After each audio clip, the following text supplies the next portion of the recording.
Berikut adalah sejarah singkat tentang Prabu Siliwangi. Sebelum video ini lanjut, jangan lupa like, share, and subscribe channel Watere.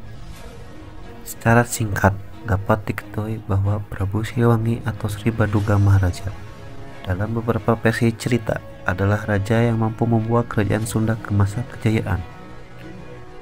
Dikutip dari buku hitam putih Pajajaran, dari kejayaan hingga keruntuhan kerajaan Pajajaran, Ferry Taufik El Jaqense 202098. Prabu Siliwangi berasal dari dua kata, yaitu silih dan wewangi. Silih yang artinya pengganti dan wewangi artinya wangi atau harum, sehingga nama Prabu Siliwangi bisa dimaknai dengan pengganti Prabu Wangi. Diceritakan dengan singkat, Prabu Siliwangi atau bernama asli Prabu Dewantrapana Sri Baduga Maharaja adalah putra Prabu Dewa Niskala yang lahir pada tahun 1401 Masehi di Kawali, Ciamis, Jawa Barat. Sri Baduga Maharaja mewakili karirnya saat memerintah kerajaan Pajajaran pada tahun 1482 Masehi hingga 1521 Masehi. Di bawah naungan Sri Baduga Mahara inilah kerajaan Pajajaran mengalami puncak perkembangan yang pesat. Dalam catatan carita puisi dan prasasti batu tulis menyatakan bahwa Sri Baduga Maharaja dinobatkan sebagai dua kali untuk memegang mandat kerajaan.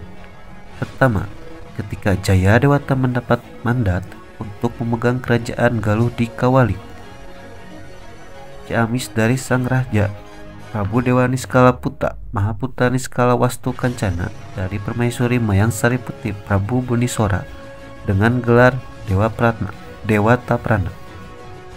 Kedua, Sri Baduga Maharaja menerima manfaat kerajaan Sunda di Pakuan Bogor dari mertua bernama Prabu Susuk, tunggal putra Mahaprabu Niskala Wastu Kancana dari Permaisuri Ratna Sarkati Putri Resi Susuk Lampung. Dengan peristiwa ini, ia menjadi sosok satu-satunya raja yang mendapat rekomendasi dari dua kerajaan, yakni Sunda dan Galuh. Masa pemerintahan Prabu Siliwangi.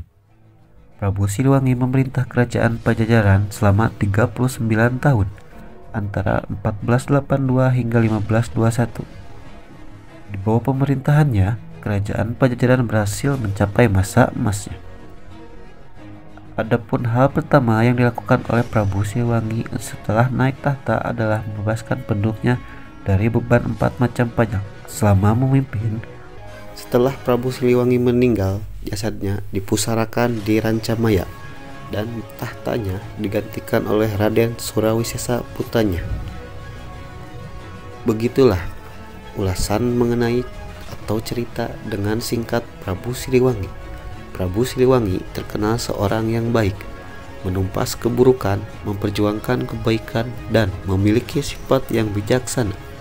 Oleh karena itu, nama Prabu Siliwangi telah menjadi identitas tersendiri bagi orang Sunda.